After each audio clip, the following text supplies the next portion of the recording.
विद्यार्थी मित्रांनो, या अगोदरच्या लेक्चरमध्ये आपण मॅथमॅटिकल लॉजिक हा चॅप्टर सुरुवात केलेला आहे.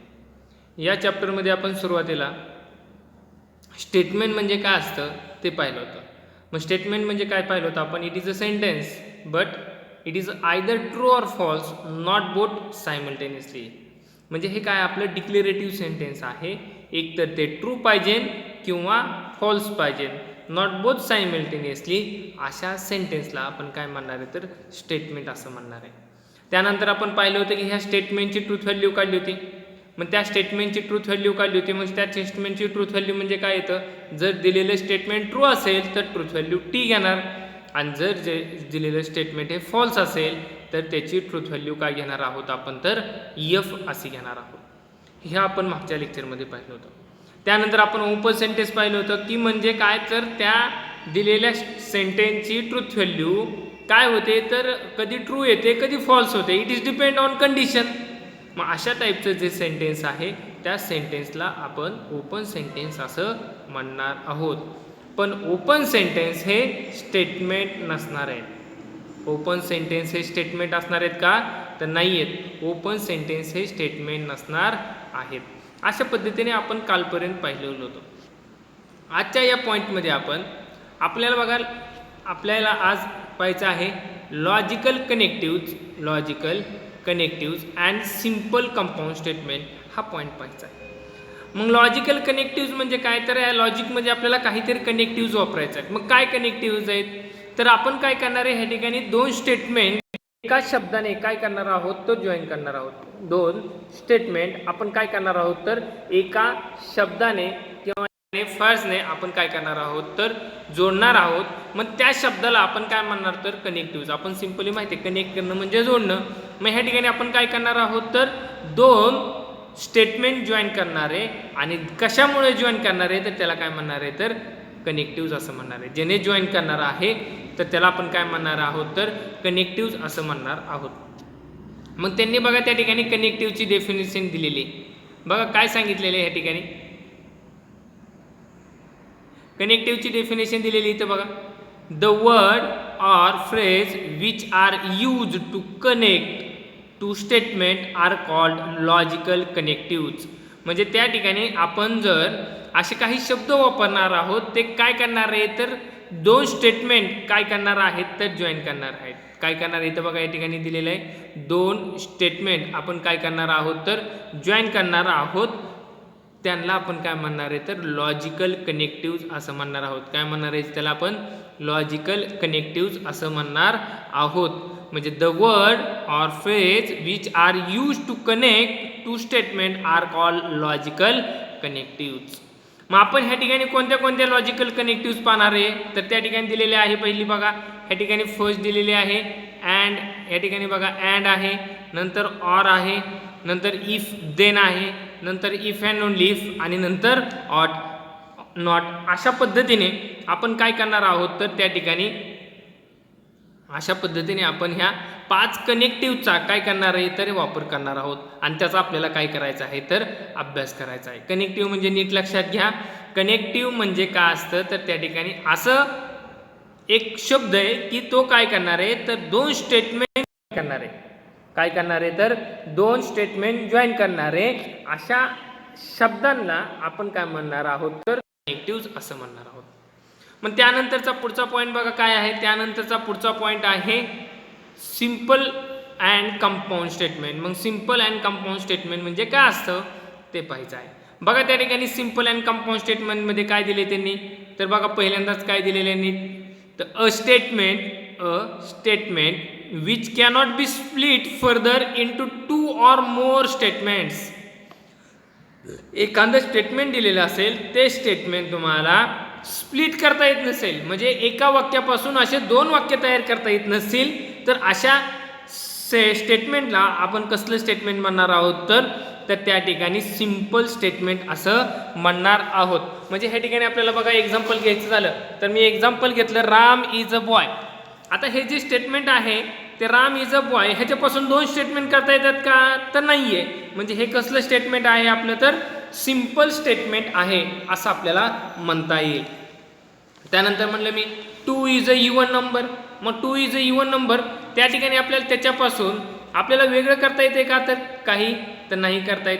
म्हणजे आपल्याला ह्या ठिकाणी बघा लक्षात घ्या की त्याच्यापासून आपण वेगळे स्टेटमेंट करू शकतो का, तर नाही करू शकतो. मग अशा जे स्टेटमेंट आहे अशा स्टेटमेंटला आपण कसलं म्हणणार आहे, तर त्या ठिकाणी सिंपल स्टेटमेंट असं म्हणणार आहोत.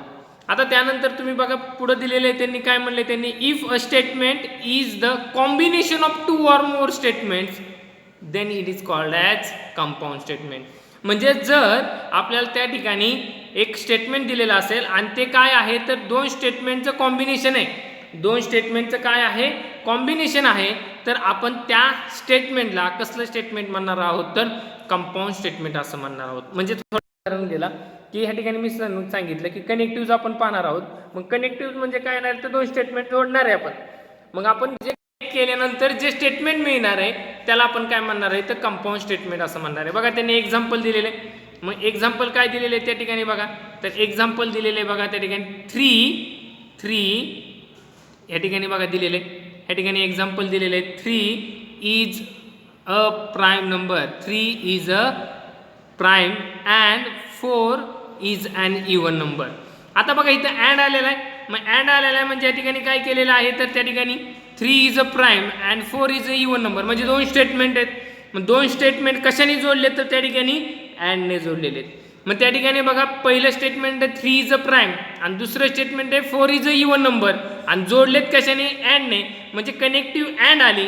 पण त्यामुळं बघा ह्या ठिकाणी ह्या ज्या स्टेटमेंटमध्ये मला 2 स्टेटमेंट मिळत आहेत, हे मध्ये किती मिळत आहेत, 2 मिळत आहेत. तर ह्या ठिकाणी ह्या स्टेटमेंटला आपण कसं म्हणणार आहे, तर कंपाऊंड स्टेटमेंट असं म्हणणार आहे. म्हणजे हे स्टेटमेंट 2 स्टेटमेंटपासून तयार झालेलं आहे. 2 स्टेटमेंटचं काय आहे, कॉम्बिनेशन आहे. मग आपण ह्या स्टेटमेंटला काय म्हणणार आहोत, तर कंपाऊंड स्टेटमेंट असं म्हणणार आहोत.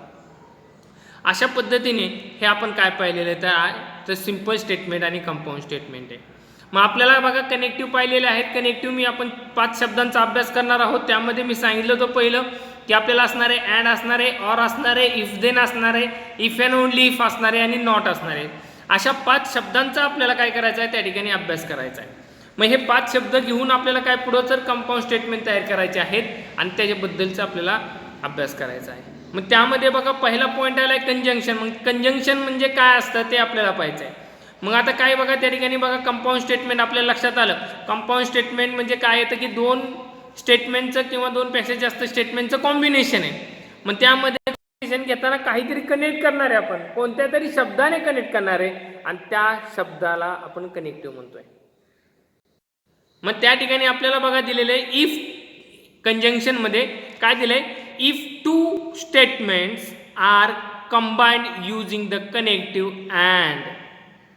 If 2 statements are combined using connectives and then it is called as conjunction.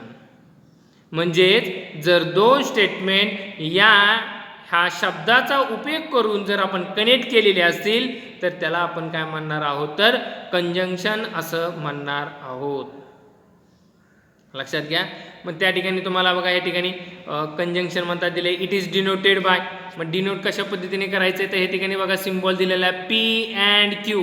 And तिथं उलटा व्ही आहे, उलटा व्ही आहे म्हणजे त्याला काय रीड करायचं आपण, अँड रीड करायचं. म्हणजे काय येणार आहे पी अँड क्यू किंवा त्यालाच काय म्हणणार पी कंजंक्शन क्यू. आपण अशा दोन्ही पद्धतीने पण त्याला काय करू शकतो, रीड करू शकतो. पी अँड क्यू किंवा पी कंजंक्शन क्यू अशा पद्धतीने आपण काय करणार आहोत तर त्याला रीड करणार आहोत. म्हणजे ह्या ठिकाणी लक्षात घ्या की आपल्याला ह्या ठिकाणी काय समजायचं आहे, तर जर आपण अँड या शब्दाचा वापर करून 2 जर सिंपल स्टेटमेंट कनेक्ट करणार असो तर त्याला आपण कंजंक्शन असं म्हणणार आहोत. म्हणजे ह्या ठिकाणी नवीन एक स्टेटमेंट मिळाले तुम्हाला की त्यामध्ये तुम्हाला काय केलेलं असणार आहे, तर 2 स्टेटमेंट या शब्दाने जोडलेले असणार आहेत. उदाहरणार्थ 2 is a even number and 2 is a prime number. 2 is a even number and 2 is a prime number. मग आपण काय केलं त्या ठिकाणी 2 is a even number. 2 is a even number ह्या ठिकाणी आपण काय घेतलं होतं पहिल्यांदा ते एक स्टेटमेंट घेतलं. दुसरं काय घेतलं आपण 2 इज अ प्राईम नंबर आहे आणि जोडलेत कशाने तर ॲडने जोडलेले. कशाने जोडलेले तर ॲडने जोडलेले. मग त्या ठिकाणी आपण ह्याला काय म्हणणार आहे तर कंजंक्शन असं म्हणणार आहोत. आता बघा अँड आपल्याला त्याचा ट्रूथ टेबल करायचा आहे. मग ट्रूथ टेबल म्हणजे ट्रूथ व्हॅल्यू पाहिजे आपल्याला. मग त्याच्या पॉसिबिलिटी काय काय असतात त्या ठिकाणी दिलेल्या आहेत. म्हणजे बघा पी दिलेला आहे, क्यू दिलेला आहे, म्हणजे दोन स्टेटमेंट आहे. पहिलं मी म्हणलेलं 2 इज इवन नंबर, त्याला पी नाव द्यायचं. आणि दुसरं काय म्हणलं क्यू स्टेटमेंट, ते काय येणार आहे तुम्हाला 2 इज अ प्राईम नंबर. मग दोन स्टेटमेंट आहेत, म्हणजे एकाला पी म्हणायचं आणि एकाला काय म्हणायचं क्यू म्हणायचं. मग ते ट्रूथ व्हॅल्यू काय येते कंजंक्शनची ती पाहिजे. मग पहिल्यांदा काय दिलंय बघा, टी पी टी घेतलाय, टी घेतलाय एफ आणि एफ. ह्या ठिकाणी पहिल्यांदा पीचा कॉलम बघा, टी टी एफ एफ, दोन वेळा टी दोन वेळा एफ दिलेला आहे. क्यू मध्ये काय टी एफ म्हणजे एकदा टी एकदा एफ, अशा पद्धतीने ते दिलेलं आहे. मग आता त्या कंजंक्शनची आपल्याला काय फाइंड आउट करायची, तर ट्रूथ व्हॅल्यू काढायची. म्हणजे त्या ठिकाणी बघा काय दिलेलं आहे, तर पी अँड क्यू काढायचंय. मग पी अँड क्यू काढायचं, त्यात पहिल्यांदा बघा त्या ठिकाणी पहिलं काय दिलेलं आहे बघा, पहिलं टी अँड टी काय येतं, तर टी येतं. टी अँड टी काय येतं, तर टी येतं. दुसरं काय आहे बघा त्या ठिकाणी, दुसरं त्या ठिकाणी काय आहे, तर दुसरं बघा या ठिकाणी काय दिले, टी अँड एफ काय दिलेलं आहे, एफ दिलेलं आहे. टी अँड एफ काय येतं, तर या ठिकाणी एफ येतं. थर्ड बघा एफ अँड टी एफ येतं. एफ अँड टी काय येतं, तर त्या ठिकाणी एफ येतं. आणि लास्ट फोर्थ बघा एफ अँड एफ एफ येणार आहे. मग हे आपण असं म्हणू शकतो अँड मध्ये T and T otherwise F, T and T असतं, अदरवाईज काय घ्यायचं तर एफ. आपल्याला हे ट्रूथ टेबल लागणार आहेत, नीट तुम्ही लर्न करण्याचे आहेत आणि ह्याच्या सहाय्याने आपल्याला पुढे प्रॉब्लेम पण सोडवायचे आहेत. मग आता अँड मध्ये लक्षात ठेवणार आपण, तर टी अँड टी येतं, बाकीच्या 3 कंडिशनला काय येतं, तर त्या ठिकाणी एफ हे येतं. मग आता आपण पहिल्या पॉईंटमध्ये असं पाहिलेलं आहे की जर अँड या शब्दाचा वापर करून दोन स्टेटमेंट जर जोडले असतील तर त्याला आपण कंजंक्शन असं म्हणणार आहोत. हा आपला पहिला पॉईंट होता. आता दुसरा आहे, त्यामध्ये दुसरा पॉईंट काय आहे, तर डिसजंक्शन. काय आहे पॉईंट, डिसजंक्शन. मग आता त्या ठिकाणी बघा दोन स्टेटमेंट जोडणार आहोत, दोन स्टेटमेंट जोडायचे, पण दोन स्टेटमेंट आपण और या शब्दाचा वापर करून जोडणार आहोत. काय करणार आहोत, तर और या शब्दाचा वापर करून जोडणार आहोत. मग ज्यावेळेस और या शब्दाचा वापर करून दोन स्टेटमेंट जोडले जातात त्यावेळेस त्याला डिसजंक्शन असं म्हणलं जातं.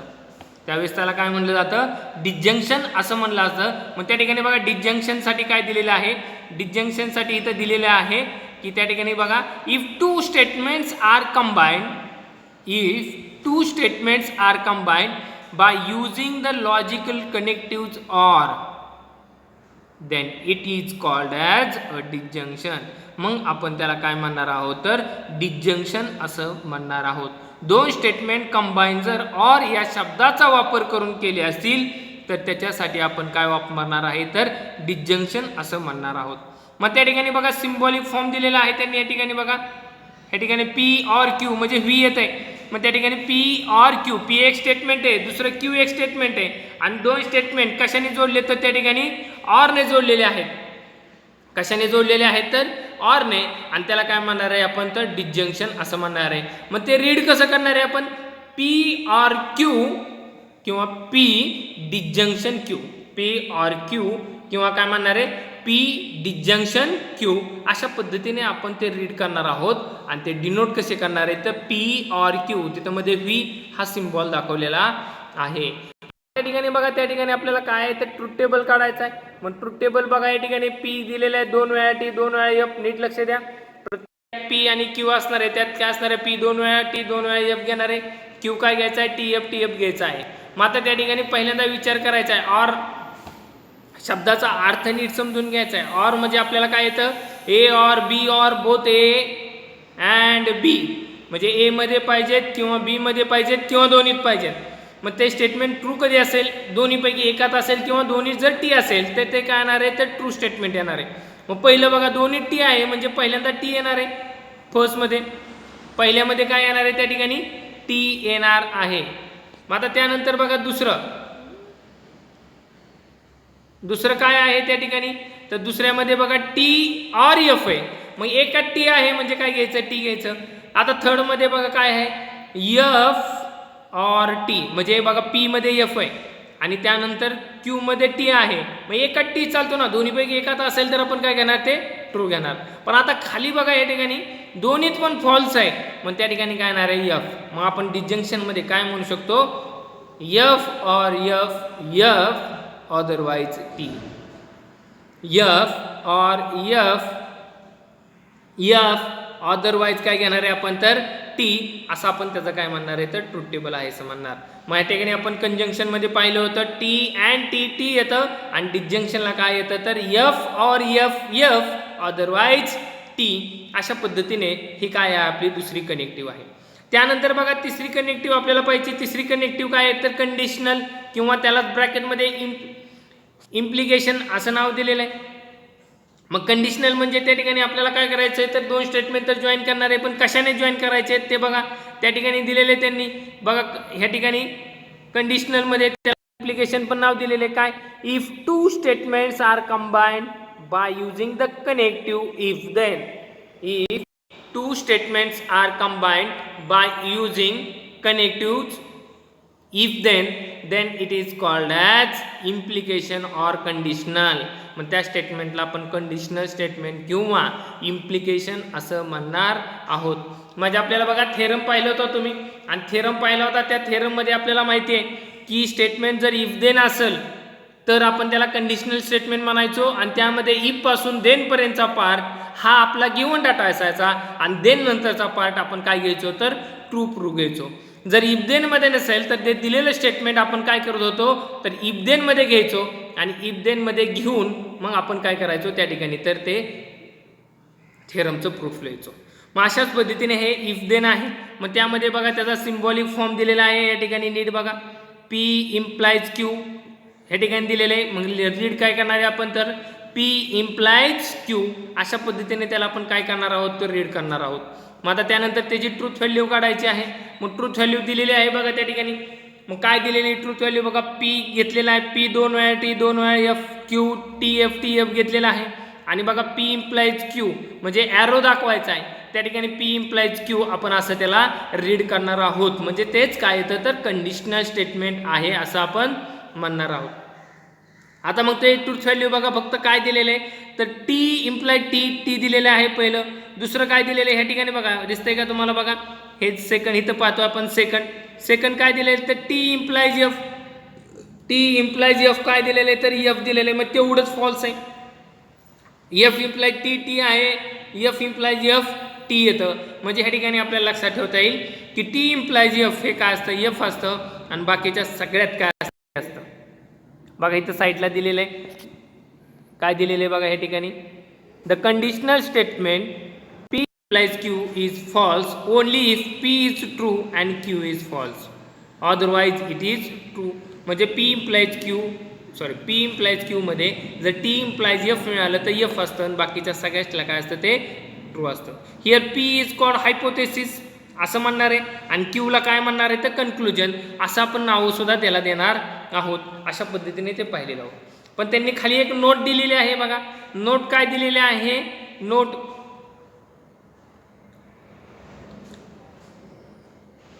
बघा नोट ह्या ठिकाणी काय दिलेली, नोट ह्या ठिकाणी बघा काय दिलेली आहे.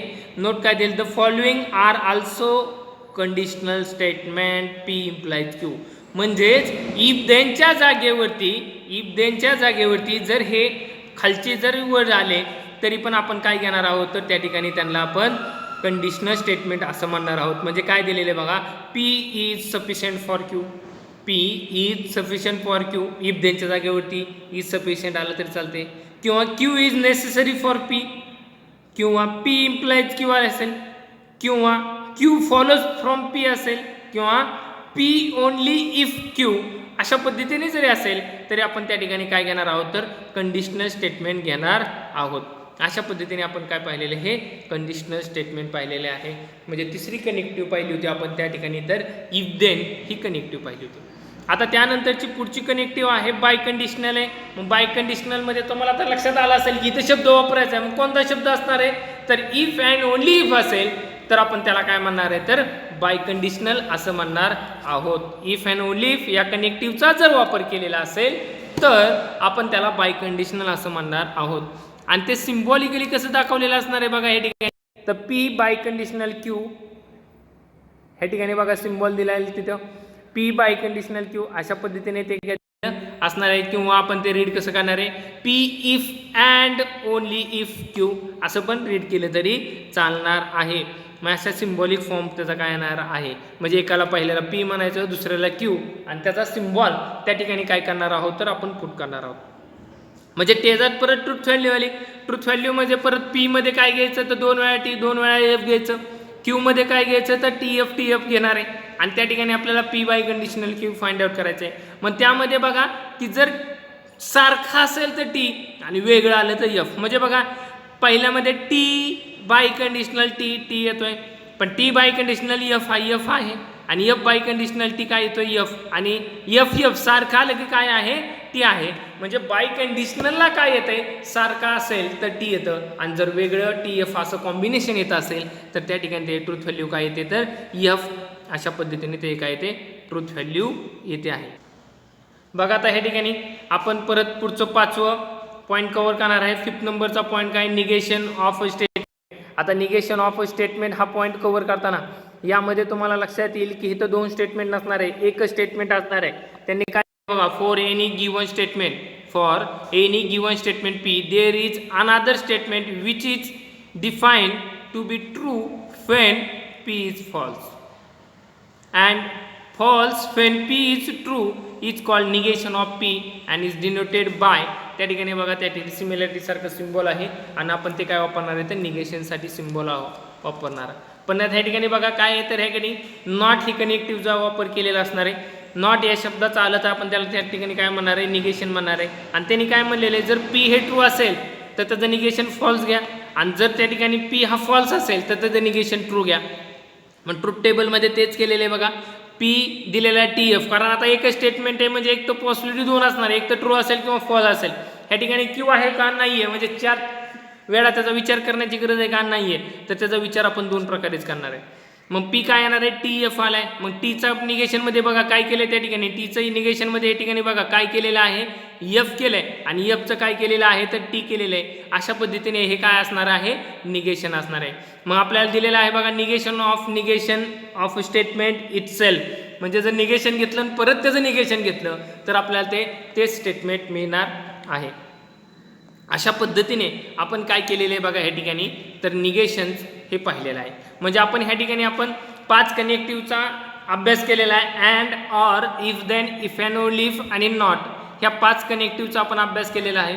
त्यामध्ये जर अँड आलं तर कंजंक्शन येणार, ऑर आलं तर डिसजंक्शन येणार आहे, इफ देन असेल तर त्या ठिकाणी conditional, if and only if असेल तर बाय कंडिशनल, आणि जर नॉट येत असेल तर त्या ठिकाणी आपण निगेशन असं म्हणणार आहोत. मग त्या ठिकाणी खाली काही एक्झाम्पल बघा, सॉल्व एक्झाम्पल म्हणून दिलेले आहे त्या ठिकाणी इथं बघा. मग आता ते एक्झाम्पल पाहूया आपण. पहिलं एक्झाम्पल काय, express the following compound statement symbolically without examining the value, म्हणजे सिम्बॉलिक फॉर्ममध्ये ते डिनोट करा असं म्हणलेलं आहे, पण त्या ठिकाणी ते ट्रूथ व्हॅल्यू सांगू नका असं म्हटलेलं आहे. मग आता त्या ठिकाणी बघा फर्स्ट या ठिकाणी फर्स्ट स्टेटमेंट काय आहे, 2 is an even number and 2 is a perfect square, 25 is perfect square. मग आता या ठिकाणी बघा कोणती कनेक्टिव्ह आलेली तर अँड आलेली, आणि 2 स्टेटमेंट कुठले, पहिलं 2 इज इवन नंबर आहे आणि दुसरं कोणतं 25 इज अ परफेक्ट स्क्वेअर. मग खाली आन्सरमध्ये बघा ह्या ठिकाणी त्यांनी दिलेलं आहे, आन्सरमध्ये बघा ह्या ठिकाणी काय दिलेलं आहे तर ह्या ठिकाणी त्यांनी दिलेलं आहे, इथं आन्सरमध्ये दिलेले पहिलं जे स्टेटमेंट आहे त्याला पी म्हणले आणि काय म्हणले 2 इज अ इवन नंबर, दुसरं क्यू काय म्हणले 25 इज अ परफेक्ट स्क्वेअर. म्हणजे 2 वेगळे स्टेटमेंट होते, ते एकाला पी म्हणलं आणि दुसऱ्याला क्यू म्हणलेलं आहे. आणि आता कनेक्टिव्ह कोणते आलेले आहे तर अँड आलेले. मग अँडचा सिम्बॉल माहिती आहे आपल्याला उलटा व्ही दाखवायचा. मग the symbolic form is P and Q. ह्या ठिकाणी बघा द सिम्बॉलिक फॉर्म दाखवलेला आहे, काय येत होतं पी अँड क्यू. मग त्या पहिल्या स्टेटमेंटला पी म्हणायचं, दुसऱ्या स्टेटमेंटला क्यू म्हणायचं, आणि कोणती कनेक्टिव्ह आहे त्याचा आपण सिम्बॉल लिहिणार आहोत. अशा पद्धतीने ते पहिलं स्टेटमेंट पाहिलं आहे. आता त्यानंतर दुसरं बघा, अ स्कूल इज ओपन और there is a holiday. A school is open और देर इज अ हॉलिडे. अशा पद्धतीने ते दिलेलं आहे. मग आता त्या ठिकाणी मध्ये ऑर आले, मग आपण पहिलं स्टेटमेंट आहे अ स्कूल इज ओपन, याला पी म्हणलेलं आहे. अ स्कूल इज ओपन ह्या ठिकाणी बघा पी म्हणलेलं आहे. दुसरं क्यू काय म्हणले देअर इज अ हॉलिडे, हे दोन स्टेटमेंट घेतलेले आहेत आणि दोन स्टेटमेंट कशाने जोडलेत तर ऑर नाही. मग ऑरचा सिम्बॉल माहिती आहे पी ऑर क्यू, पी दाखवायचा म्हणजे पी ऑर क्यू, या ठिकाणी हे दाखवलेलं आहे बघा. हा काय आहे त्याचा सिम्बॉलिक फॉर्म आहे. त्यानंतर बघा थर्ड एक्झाम्पल काय दिले, Delhi is in India but Dhaka is not in Sri Lanka. आता या ठिकाणी बघा बट आलेले, आता बट आलेले तर बट म्हणजे काय, आपण अँडच्या जागेवरती बट वापरणार आहोत. म्हणजे कनेक्टिव्ह अँडच्या जागेवरती काय वापरणार आहे तर बट, म्हणजे बट आलं म्हणजे कंजंक्शन आहेच वापरणार आहे. म्हणजे कंजंक्शनचा जो सिम्बॉल आहे तो सिम्बॉल आपण या ठिकाणी विचार घेणार आहोत. मग त्या ठिकाणी बघा पहिलं काय दिल्ली इज इंडिया, मग त्याला पी म्हणलंय. दुसरं काय म्हणलंय Dhaka is not in Sri Lanka, मग त्या ठिकाणी बघा नॉट आलेलं आहे. काय आले नॉट, नॉट आले की निगेशन, म्हणजे त्यामध्येच परत वाक्य आलेलं आहे दुसरं. मग आपलं काय आहे तर क्यू काय आहे ढाका इज इन श्रीलंका, हे स्टेटमेंट आहे आणि त्या स्टेटमेंटचं त्या ठिकाणी काय आहे निगेशन आहे. नॉट आलं म्हणजे काय निगेशन. मग त्या ठिकाणी बघा त्या ठिकाणी पी आहे तसाच अँड आहे आणि निगेशन टाकलेलं आहे क्यू. म्हणजे अशा पद्धतीने या ठिकाणी बघा काय टाकलेलं आहे निगेशन क्यू टाकलेलं आहे, कारण त्या ठिकाणी नॉट कनेक्टिव्हचा वापर केलेला आहे. अशा पद्धतीने आपण काय करणार आहे तर सिम्बॉलिक फॉर्म हे पाहिलेलं आहे. त्यानंतर बघा पुढचा क्वेश्चन, आता ते राहिलेले एक्झाम्पल तुम्ही बघा. त्यानंतर बघा पुढं क्वेश्चन काय आहे, ह्या ठिकाणी सेकंड क्वेश्चन आहे. ह्या ठिकाणी वरती बघा write the truth value of the following statement. आता ह्या ठिकाणी ट्रूथ व्हॅल्यू काढायला सांगितलेले. मग आता ट्रूथ व्हॅल्यू फाइंड आउट करायची. मग पहिला क्वेश्चन एक्झाम्पल दिलेलं आहे बघा, 3 is a prime number and 4 is a rational number. 3 is a prime number and 4 is a rational number हे दिलेलं आहे. मग मला सांगा त्या ठिकाणी आता आपण काय करणार आहोत तर ते दिलेलं आधी सिम्बॉलिक फॉर्मला काढणार आणि मग त्याची आपण काय पाहणार आहोत तर ट्रूथ व्हॅल्यू पाहणार आहोत. मग आता सिम्बॉलिक फॉर्म काय, पहिलं statement 3 is a prime number त्याला आपण पी म्हणणार आहे. दुसरं काय 4 इज अ रॅशनल नंबर त्याला क्यू म्हणणार आहे. आता मग त्या ठिकाणी पी अँड क्यू आहे. मग आता मला सांगा 3 इज अ प्राईम नंबर हे ट्रू आहे, 4 इज अ रॅशनल नंबर हे पण काय आहे ट्रू आहे, म्हणजे दोन्ही पण टी झालेले आहे. मग आपल्याला काय तर टी अँड टी काय येतं तर टी, म्हणजे दिलेल्या स्टेटमेंटची ट्रूथ व्हॅल्यू काय मिळालेली आहे मला टी मिळाली आहे. अशा पद्धतीने तर आपण काय करणार आहोत तर ट्रूथ व्हॅल्यू सगळ्याच्या फाइंड आउट करणार आहोत. राहिलेल्या एक्झाम्पलचा तुम्ही अभ्यास करा. नेक्स्ट लेक्चरमध्ये आपण पुढचा पॉईंट कव्हर करूया.